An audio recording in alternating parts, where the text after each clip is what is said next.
अस्सलाम वालेकुम YouTube channel sports time में मैं हूं आपके साथ अहमद सईद। आज जिस तरह कल की वीडियो में हमने डिस्कस किया था कि जिस तरह से टी20 फॉर्मेट में बाबर आजम को जो है वो नहीं रखा जा रहा, उनके प्लान में शामिल नहीं है। आज इसी वीडियो में एक नया प्लेयर टी20 फॉर्मेट में वापस आया, वो भी सीनियर प्लेयर है। वो कौन है, इसके लिए आपको वीडियो को पूरा देखना पड़ेगा। इससे पहले आप चैनल पर नए हैं, पहली दफ़ा चैनल को लाजमी सब्सक्राइब कीजिए, बेल आइकन को दबाइए ताकि नए आने वाली वीडियो आपको जल्द से जल्द मिल सके। बात का आगाज करते हैं नंबर 1 खबर के पास जो हमारे पास आ रही है। जनाब बाबर आजम, मैंने ये अपनी बड़ी कंफर्म किया रिसोर्सेज, बड़े रिलायबल रिसोर्सेज से कि जनाब मुझे कंफर्म खबर देनी है, मैंने ऑन एयर चलानी है। और उसके बाद लोग देखते हैं तो वो याद भी रखते हैं कि खबर आई है, हमने इन पे एतमाद किया। तो मैंने पूछा, कंफर्म किया। लेकिन आज अपडेट बिल्कुल डिफरेंट है, क्योंकि आपको पता है पाकिस्तान है, अनइवन चीज़ें होती रहती हैं, हैरानकुन चीज़ें होती रहती हैं। हम तो अब मेरे ख्याल से आदी हो जाना चाहिए। अब इन खबरों को भी ज़्यादा दिल पे दिमाग पे नहीं लेना चाहिए। बहरहाल हुआ क्या? हुआ ये, कल जहाँ पे रिजवान इस कहानी में नहीं थे, इस कहानी के किरदारों में नहीं थे। कहानी में सिर्फ 3 से 4 किरदार थे। सलमान अली आगा की कप्तानी थी, आकिब जावेद की जो थी वो डिटाई थी, बीच में आपको तीसरा किरदार आपका बाबर नजर आता है, और चौथा बीच में थोड़ा सा पीछे जाके हाफ हाफ पॉइंट पे माइक हसन और आकिब जावेद, और साथ ही साथ आपका चेयरमैन मोहसिन नकवी। ये सारे किरदार थे इस कहानी में। टी20 फॉर्मेट में जहाँ मुकम्मल टीम थी, वहाँ पे फिर सारे तीनों के चारों किरदारों में एक नया नाम जो है वो आज छोड़ दिया गया। वो कौन सा नाम है? अब देख रहे थे कि एशिया कप की जो बड़ी भयानक शिकस्त हुई फाइनल में, उसके बाद कप्तानी को मैंने आपको कल वाली वीडियो में डिस्कस किया, कप्तानी को नहीं हटाया। सलमान अली आगा को कॉन्फिडेंस दिया गया। सलमान अली आगा को कहा गया, आपने कैरियर को कभी किसी ऑर्गेनाइजेशन ने कप्तानी नहीं की तरफ से आपने कप्तानी की, सीरीज जितवाई, उसके बाद एशिया कप का फाइनल इंडिया के खिलाफ खेला, आप रनर अप रहे, तो हम आपको दोबारा से बैक करते हैं। और आपको मोहसिन नकवी बहुत ज़्यादा बैक करते हुए सलमान अली आगा को नजर आते हैं, क्योंकि एक बॉन्डिंग भी है बीच में और कन्वर्सेशन होती रहती है दोनों में। और एक ये भी रहता है मोहसिन नकवी का कि वो जब एक बंदे से नाराज़ होते हैं तो वो व्हाट्सएप पे मैसेज देखना छोड़ देते हैं और मैसेज का रिप्लाई करना छोड़ देते हैं। ये कुछ लोग बताते हैं जो कि उनसे नाराज़ थे, तो उन्होंने अपने जो है वाकयात का इजहार किया। मगर इस टाइम जो अपडेट है वो ये है, मोहम्मद रिजवान का नाम आ रहा है। और वो नाम किस लिए आ रहा है, हम तो यही बात करेंगे ना जो हमें नहीं पता थी। यार रिजवान तो अपनी 50 करता है, सिलेक्टर्स भी यही कह रहे थे जब रिजवान का नाम लिया गया। रिजवान तो स्ट्राइक रेट को जो है वो ख़त्म कर देता है।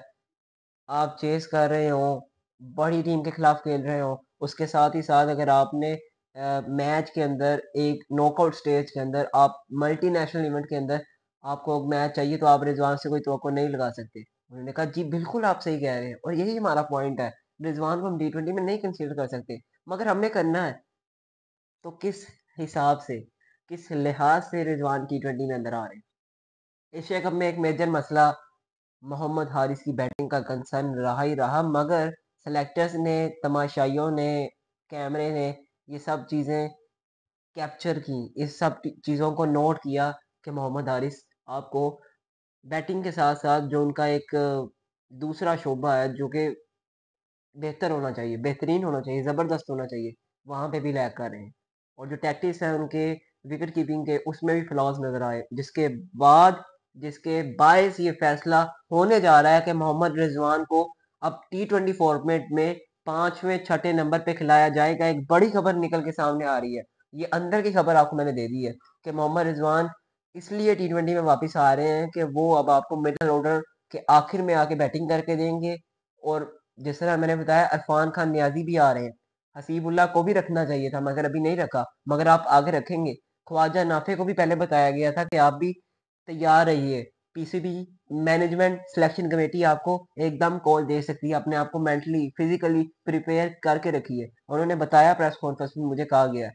उसके बाद फैसल अकरम को आप चांस दे सकते हैं। अब्बास अफरीदी के ऊपर जो है वो बहुत सारी बातें हो रही थी कि उनको नहीं रखा गया, मौके नहीं दिए गए। फिर वसीम जूनियर को आपने यूज नहीं किया गया। तो सबसे पहले तो आपका जो wicket keeper batsman Mohammad Rizwan है, उसे लाने के लिए सिलेक्टर्स जो हैं वो बड़े अच्छे नज़र आए, जिसमें उनका कहना ये था कि रिजवान से बैटिंग नहीं चाहिए, सिर्फ हमें विकेट कीपिंग चाहिए, जो कि मोहम्मद हारिस में हमें फ्लॉज नज़र आए, जो कि एक उनका सेकेंडरी डिपार्टमेंट था, जो कि बड़ा बेहतरीन होना चाहिए था, ज़बरदस्त होना चाहिए था, उनको कैच नहीं छोड़ने चाहिए थे। मगर एशिया कप में यहाँ पे कोई चांस नहीं है, नॉकआउट स्टेज नाउ और नेवर वाली सिचुएशन थी, वहाँ पर हारिस ने कैच छोड़े, कैमरे में आए, कैमरे के साथ सिलेक्शन कमेटी की नज़रों में आए, तमाशाइयों ने उसका जो है वो क्रिटिसाइज किया, तनकीद की।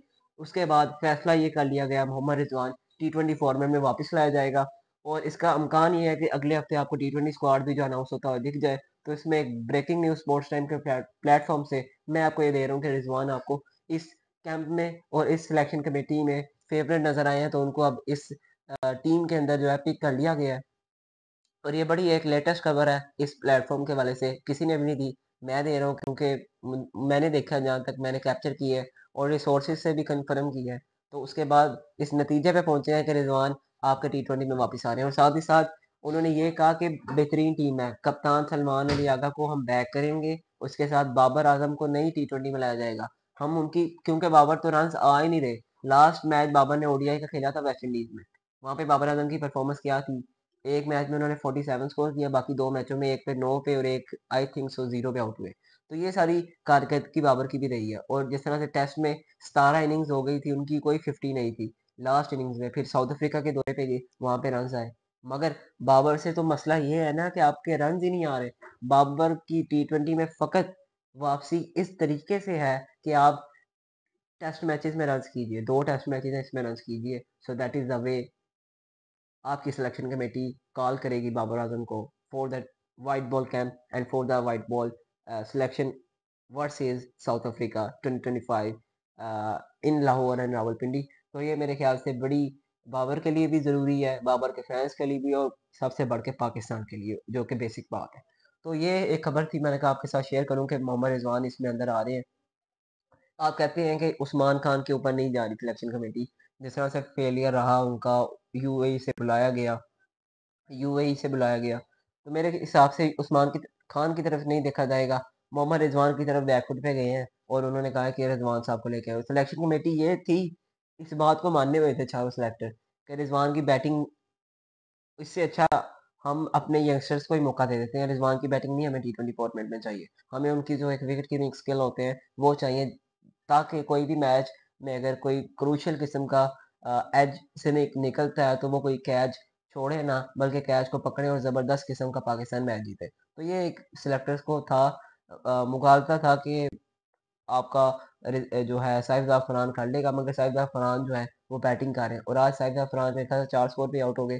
कायदम ट्रॉफी का मैच लगा था पिशावर में, तो वहाँ पे मैं देख रहा था, तो बाकी 142 स्कोर कर लिया पिशावर की टीम ने, 4 खिलाड़ियों को आउट किया, और काफ़ी अच्छा लगा। पाकिस्तान का पहला इमरान खान स्टेडियम, जो कि डबल स्टैंड स्टेडियम था, देख के बड़ी खुशी महसूस हुई as a cricket fan, as a Pakistani cricket fan, as a Pakistani, कि कोई ना कोई डेवलपमेंट हुई, पाकिस्तान ने पिशावर को मैचेस दिए।